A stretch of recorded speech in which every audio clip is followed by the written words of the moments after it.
नमस्कार मित्रांनो, शब्दस्पर्श या चॅनलवर तुमचं पुन्हा एकदा स्वागत. आजच्या कथेचं नाव आहे नकटी विहीर. लेखन ॲडव्होकेट शरद घाडगे. कथा सुरू करण्याआधी जे कोणी या चॅनलवर पहिल्यांदा आले आहे त्यांनी पटकन चॅनलला सबस्क्राईब करून घ्या. चला तर मग वेळ न घालवता कथेला सुरुवात करूया. माणसांच्या मानगुटीवर बसणारी थंडी शिमग्यापासून गडप झाली होती आणि आता गरमीनं लोकांना छळायला सुरुवात केली होती. सगळा गाव अंधारात बुडाला होता. लोक रात्रीचं जेवण उरकून अंथरुणावर अंग टाकून पडली होती. सगळीकडं शुकशुकाट होता. दिवसभर गजबजलेल्या गावातल्या गल्ल्या हातपाय पसरून स्वस्थ पडल्या होत्या. भटकी कुत्री पांदीतल्या कोपऱ्यावर उभी राहून डोंगराच्या खिंडीकडे बघून उगाच सूर धरून रडत होती. जणू काय त्यांना कशाची तरी चाहूल लागली होती. भिताडाला टेकून बसलेली शांबुवाची म्हातारी खोकल्याची उबाळी दाबत कुत्र्यांच्या नावानं बोटं मोडत होती. पांदीनं पुढं गेल्यावर एक पायवाट नकट्या विहिरीकडे गेली होती. त्या विहिरीवरच दिवसभर लोकांचा राबता असायचा. त्या विहिरी शेजारी एक वटलेलं वाळव्याचं झाड होतं. त्या झाडावर पाखरं सुद्धा बसत नव्हती. लोक म्हणायची त्या झाडावर तिची रावटी आहे म्हणे. आता ते विहिरीला नकटी विहीर का म्हणायची यामागं सुद्धा मोठा इतिहास आहे असं जुनी जाणती माणसं म्हणायची. त्या नकट्या विहिरीकडे तिन्ही सांज झाल्यावर कोणी एकटं दुकटं जाण्याचं धाडस करत नव्हतं. नकट्या विहिरीच्या वाटनं एखादी तानं पोरवाली बाई गेलीच तर तिच्या पायानं ती घरी येते असं जुनी म्हातारी म्हणायची. तर कोण म्हणायचं पोर दुष्टावतं. आता खरं खोटं त्या लोकांनाच माहीत. त्याच नकट्या विहिरी शेजारील वाळव्याच्या झाडावर घुबड घुमत होतं. घुबडाच्या गुटकाराचा कर्कश भयानक आवाजाला भर म्हणून टिटव्या चौचाल बायासारख्या टीव टीव करत होत्या आणि गावाला फेरफटका मारत होत्या. गावाच्या मध्यभागी बरोबर पाटलाचा चौसोपी वाडा होता. त्या वाड्याला वळसा घालूनच पुढे पांद वाटनं नकट्या विहिरीकडे जायला वाट होती. रात्रीचा पहिलाच प्रहर असेल. लोक नुकतीच कुठं निद्रा देवीच्या कुशीत शांत पडली होती. तेवढ्यात पाटलाच्या वाड्यातून जोर जोरात किंकाळ्या ऐकू येऊ लागल्या. माझं पोर नेलं. तसं लोक झोपेतून खडबडून जागी झाली. किंचाळ्या ऐकून बारकी पोरं गच्च डोळे मिटून आपल्या आईच्या कुशीत शिरत होती. तर गडी माणसं हाताला लागेल ते काठी कुराड्या बरसा घेऊन पाटलाच्या वाड्याकडे पळत होती. पाटलाची लेक पारी बाळंतपणासाठी माहेरी आली होती. पारी 4 दिवसाची ओली बाळंतीण होती. ती वाड्यातील बाळंत खोलीत होती. उशाला कंदील मिनमिनत होता. ते 4 दिवसाचं बाळ हातपाय हलवत कंदिलाच्या धुसर उजेडात पाळण्यातून आपल्या आज्याचा वाडा निहाळत होतं. पारी हातावर डोकं ठेवून बाळाकडं कौतुकानं बघत होती. तर शेजारी थोरली पाटलीन पेंगता पेंगता कधीच घोरायला लागली. वाड्यातल्या माडीवर पाटलाचा अजस्त्र देह पसरला होता.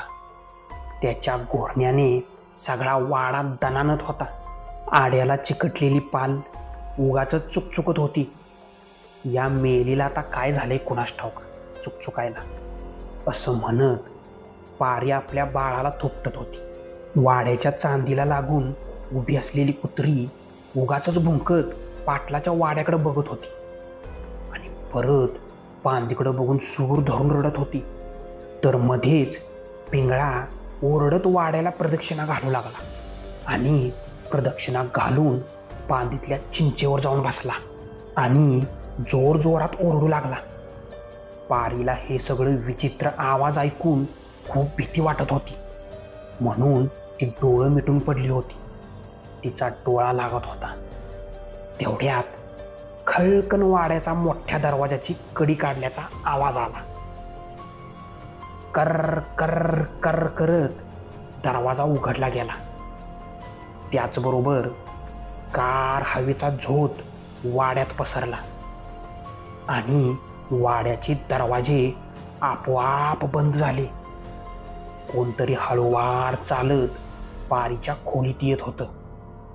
पारीला वाटलं आई उठून बाहेर गेली असेल. पारीनं उठून बघितलं तर एक गोरी पान बाई, कुंकुवाचा टिळा लावलेली, नाकात नथ, लाल लुगडं नेसलेली, असा साज शृंगार केलेली बाई खोलीत येताना दिसली. ती पारीच्या कधी शेजारी येऊन बसली हे तिला कळालंच नाही. खरं तर पारीला सगळं कळत होतं, पण ती मोहिनी टाकल्यासारखं त्या बाईचं सगळं ऐकत होती.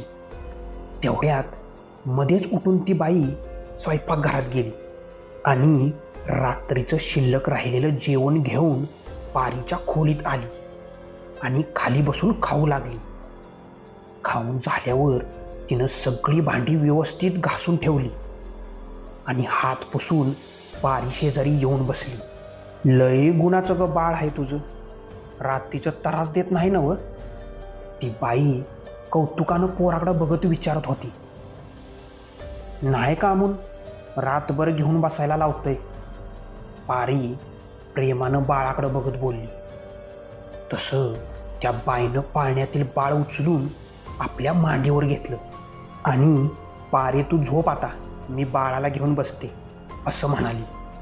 ती बाई बाळाला मांडीवर घेऊन हळूहळू थोपटत अंगाई म्हणू लागली. त्या बाईला प्रतिसाद म्हणून बाळसुद्धा हुंकार देत होतं आणि हळूहळू डोळे मिटत होतं. पोर झोपलेलं बघून पारीला सुद्धा आता गुंगी आली, पण पारीचं अंतर्मन तिला झोपू देत नव्हतं. पारीचा डोळा लागतो ना लागतो तरच अचानक पारीला जाग आली. तिनं डोळं उघडून बघितलं तर बाळ आणि ती बाई गायब झाली होती. तसं पारीनं जोरात किंकाळी ठोकली. वाड्याकडं पळणारी लोक चोर चोर म्हणून वाड्याकडं पळू लागली. तेव्हा त्यांना वाड्यातून बाहेर पडताना एक बाई दिसली. तिनं पोटावर एक बाळ धरलं होतं. वाऱ्याने तिचे केस हवेत उडत होते. तिचे डोळे रक्तासारखे लाल भडक दिसत होते. तिच्या साडीचा पदर वाऱ्यावर उडत होता. ती चालत होती की हवेत उडत होती तेच समजत नव्हतं. लोक मंतरल्यासारखी तिच्याकडेच बघत होती. लोकांची इच्छा असून सुद्धा लोक जागेवरून हलू शकत नव्हती. त्यांचं धाडसच होत नव्हतं की ते सुद्धा तिच्या मोहिनीमध्ये अडकले होते. काही कळायला मार्ग नव्हता. त्याच वेळी चिंचेखाली कुत्री सूर धरून रडू लागली. वाळव्यावरच्या घोबडीनी ओरडून ओरडून कालवा करू लागल्या. सगळीकडं भयानक वातावरण झालं. ती बाई पांद वाटणं पुढं गेल्यावर कुठंतरी लुप्त झाली.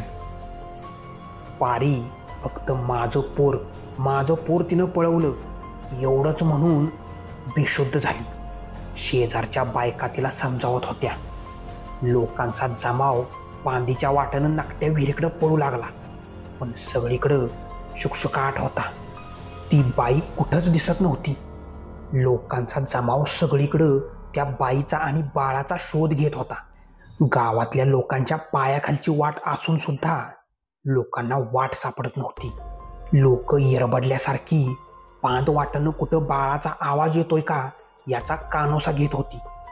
रातभर शोधून झाल्यावर पहाटचं कधीतरी तानपोर रडण्याचा आवाज लोकांना ऐकू आला. तसं त्या आवाजाच्या दिशेने जमाव जाऊ लागला. तेव्हा त्यांना वाळव्याच्या झाडाखाली ते बाळ ठेवलेलं दिसलं. तुक्यानं ते बाळ लगेच उचलून पोटाशी धरलं आणि लोक सुटकेचा निश्वास सोडत घराच्या वाटेला लागली.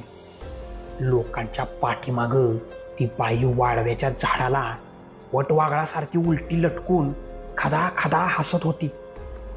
पण मागं वळून बघण्याचं धाडस कोणाचंच झालं नाही. मित्रांनो, या गोष्टीला आता बरीच वर्ष झाली, पण आजही तिन्ही सांजेला नकट्या विहिरीकडं कोणी फिरकत नाही. आता ही लहान मूल झोपत नसलं तर पोरांच्या आया लवकर नीज नाहीतर नकटी येईल असं म्हणतात.